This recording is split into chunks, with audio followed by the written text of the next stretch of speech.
One quiet night in October 2023, a 13-year-old boy made a shocking 911 call that left the Hialeah, Florida, community stunned. His voice was shaky and full of fear as he admitted to something terrible that had just happened in his home, a crime that no one could have expected. With his newborn sister asleep in the next room and his stepfather far away, the boy's confession started an investigation that uncovered dark and surprising details about what took place that night. But why did this young boy do such a terrible thing? And could there be more to the story? The truth is much more complicated than it seems.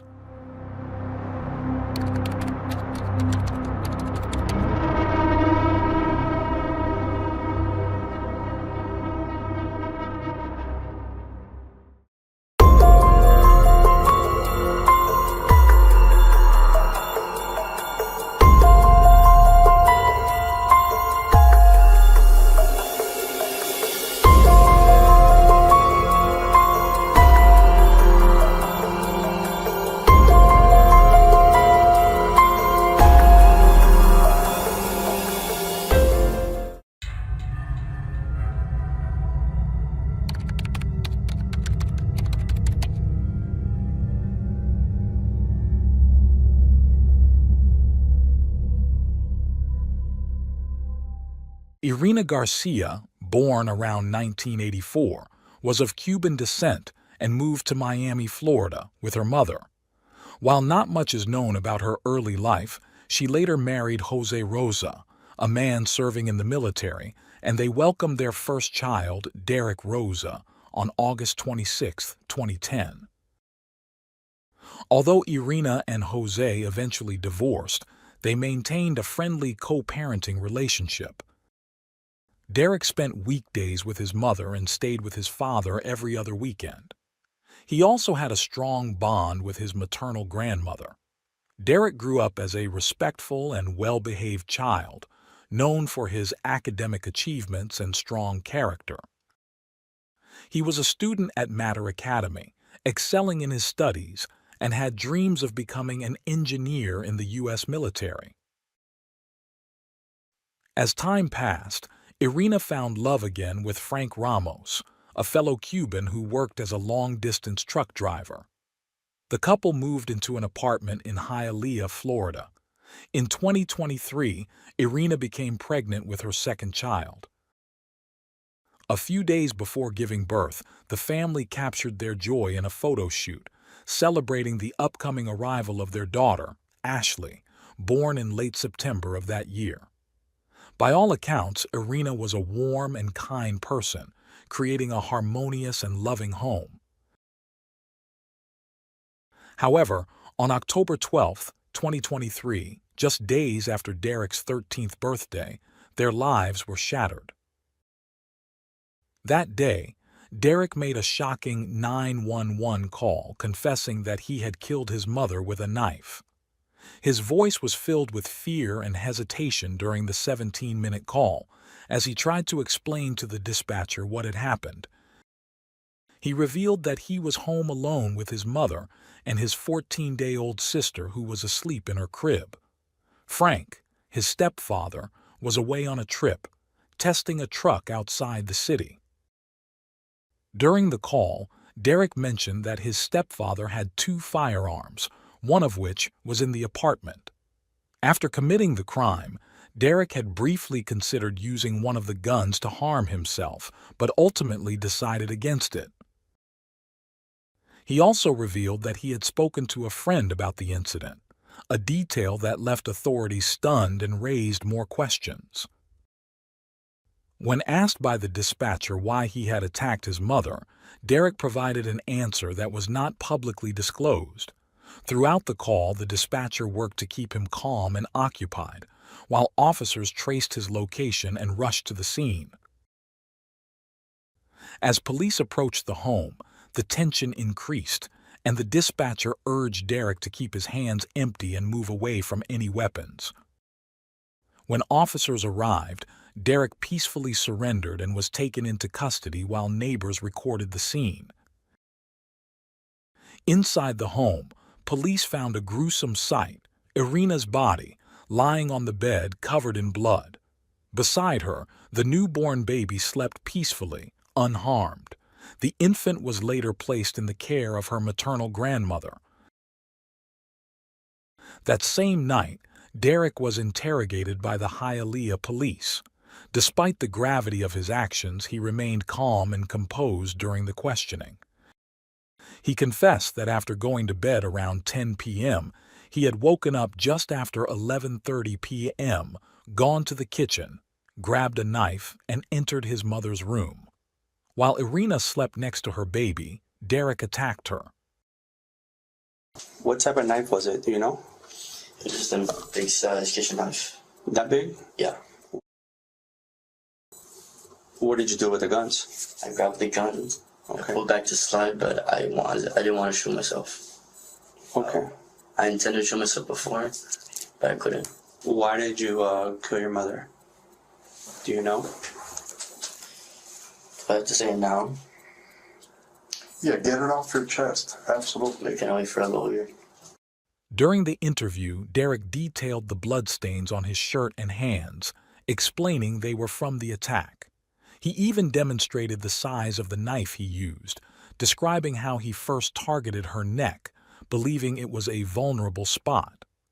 During Derek's interrogation, as seen in the video footage, he appeared calm while answering detectives' questions. He admitted that before committing the crime, he had insulted his mother in Spanish. The first stab had startled her, and she only managed to scream once before falling silent. However, Derek's demeanor changed significantly when a detective asked about his reasons for killing his mother. He requested to use the bathroom and then remained quiet for a few moments. He finally questioned whether he needed to answer that question at that time and asked for a lawyer, bringing the interrogation to a close. The forensic examination of Irina revealed a total of 46 wounds, many inflicted on her face. Additionally, the investigation of Derek's phone uncovered disturbing images that horrified those who saw them. Not only had Derek contacted a friend to tell him about the crime, but he had also sent 3 photographs, 2 of his deceased mother and 1 of himself posing for a chilling selfie with blood on his hands. The friend, whom Derek mentioned both in his 911 call and later to detectives, was someone he had met through online gaming when he was 10 years old. They had never met in person and communicated mostly on weekends. Derek didn't even know his real name, referring to him only by the alias Sweden, which was saved in his phone. The search history on Derek's phone revealed unsettling queries before the crime, such as how to kill someone with a knife, the most effective method to do it, and where to target the body for the quickest result. Authorities noted that Derek had specifically researched the jugular vein. As the sole suspect in his mother's murder, Derek was taken into custody, while investigators confirmed that his stepfather, Frank, had been out of state at the time of the incident, working in Georgia. The community was left in shock, struggling to comprehend how a promising young boy could become entangled in such a tragic event. Neighbors and friends expressed disbelief, remembering Derek as a polite and dedicated student. His family requested privacy as they mourned the loss of Irina.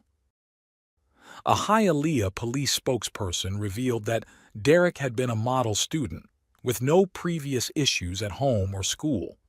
He had no known history of mental health problems that could have explained his actions. On October 27, 2023, the authorities announced that Derek would face a charge of first-degree murder and would be tried as an adult. His request for house arrest under the supervision of his father and grandmother was denied, and he was transferred to the Metro West Detention Center in Doral. Due to his age, he was kept isolated from the general prison population and monitored 24/7, as he was considered a danger to himself. Despite the overwhelming evidence, some rallied in Derek's defense, including his family. His father described him as a respectful student and was baffled by what could have driven his son to such an act. Having served in the military for 22 years, he believed he had instilled strong values in his child. Derek's maternal grandmother referred to him as the best boy in the world, urging people not to misunderstand the situation, as no one knew him better than she did. A campaign titled Save Derek Rosa was launched online, garnering over 23,000 signatures in support of the teenager. The petition raised doubts about Derek's involvement, suggesting that his search history might have been manipulated or that someone else could have used his device. There was also suspicion that Derek, whose first language was English, might not have written the Spanish search terms found on his phone. Some claimed there was a second voice heard during Derek's 911 call and demanded further investigation into other family members, particularly Frank.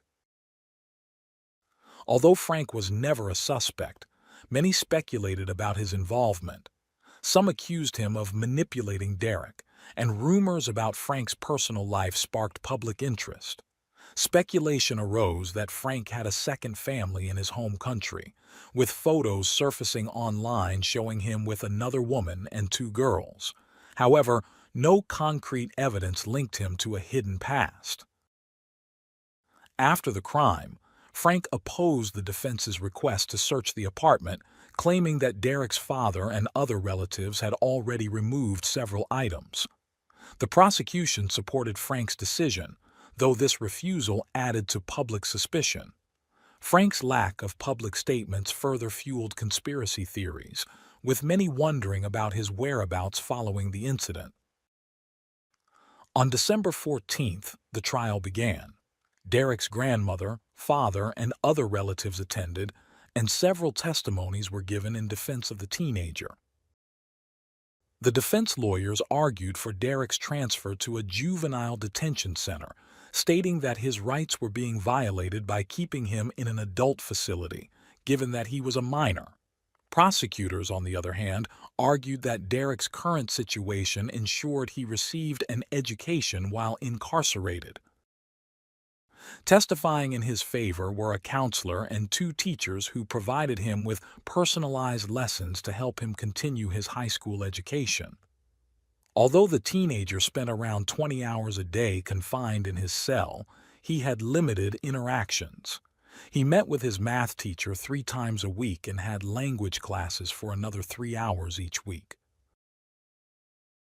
The prison housed 34 other minors, but Derek, being the youngest at 13, had restricted interactions, limited to brief periods of playing soccer and basketball with a single other inmate.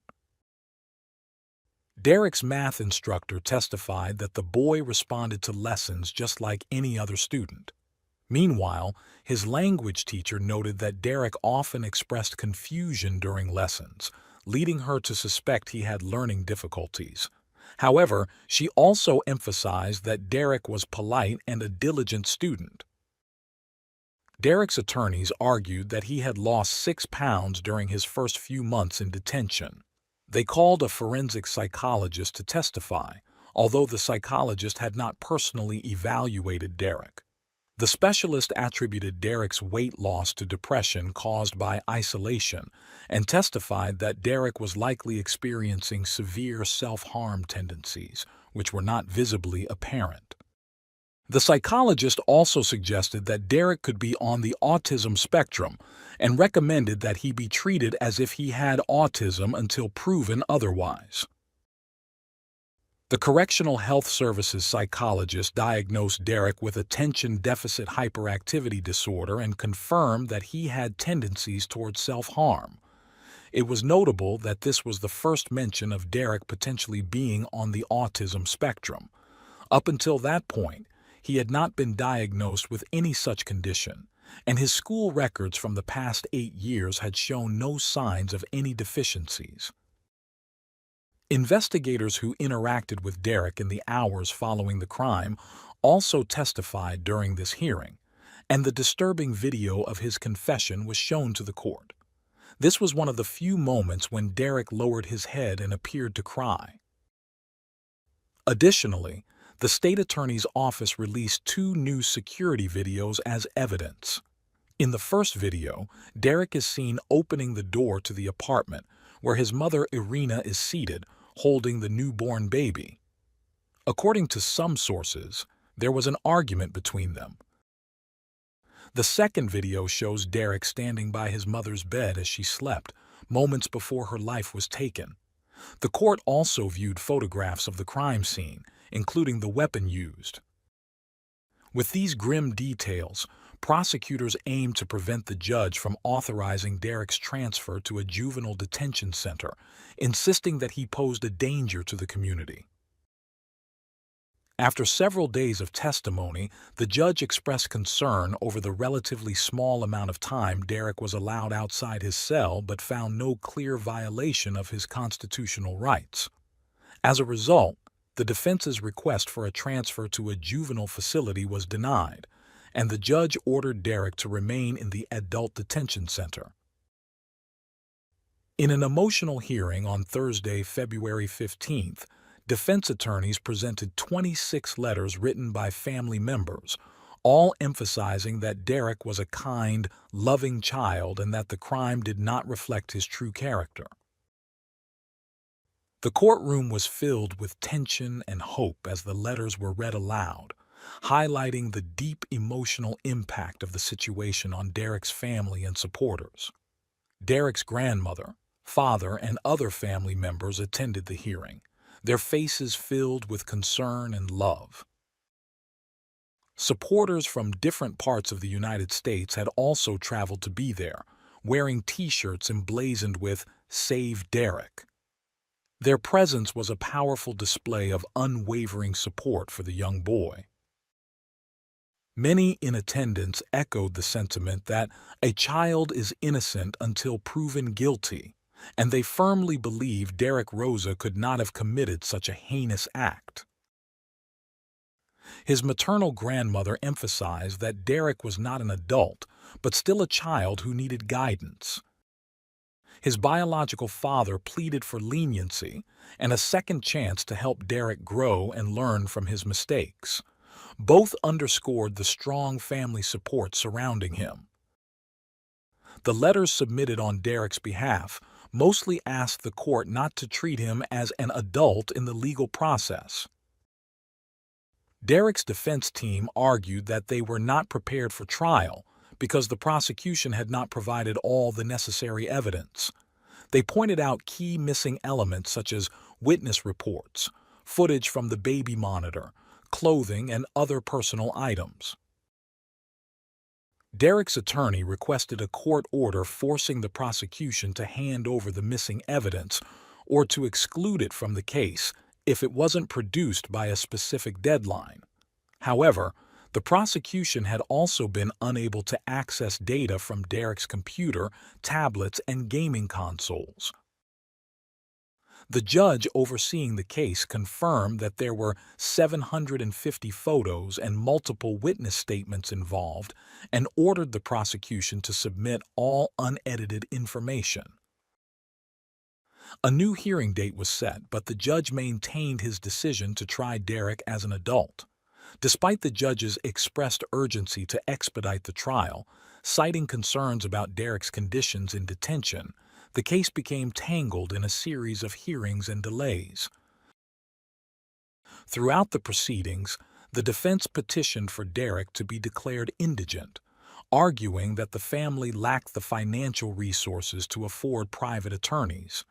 They requested that the state cover the costs for case preparation, including mental health experts, forensic analysis, and witness testimonies.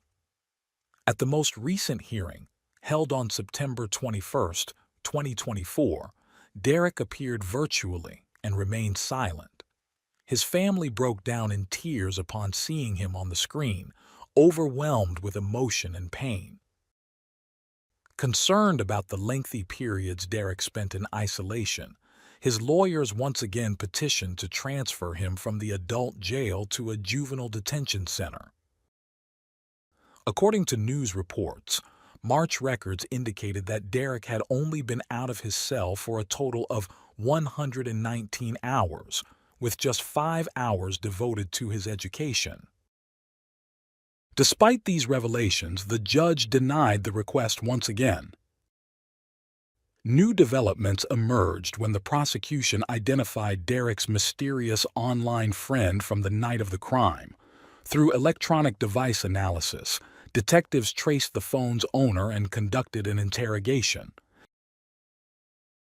Derek's trial is scheduled for December 2, 2024, with at least 28 witnesses expected to testify. The prosecution plans to present video testimony from Sweden, Derek's online friend. Meanwhile, the defense has reportedly obtained text messages between the Hialeah police detectives and Derek's stepfather, which could shed light on their relationship and whether any influence or manipulation took place before the crime. This ongoing investigation focuses on official information, witness statements, and family accounts. As the case is still unresolved, we refrain from making any judgments regarding Derek's innocence or guilt.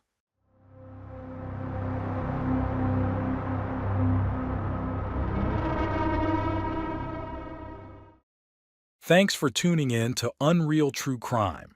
If you're intrigued by mysteries from around the world, check out our new channel, Latin Crimes, where we dive into the gripping true crime stories of Latin America. Don't miss out. Subscribe now for more thrilling investigations.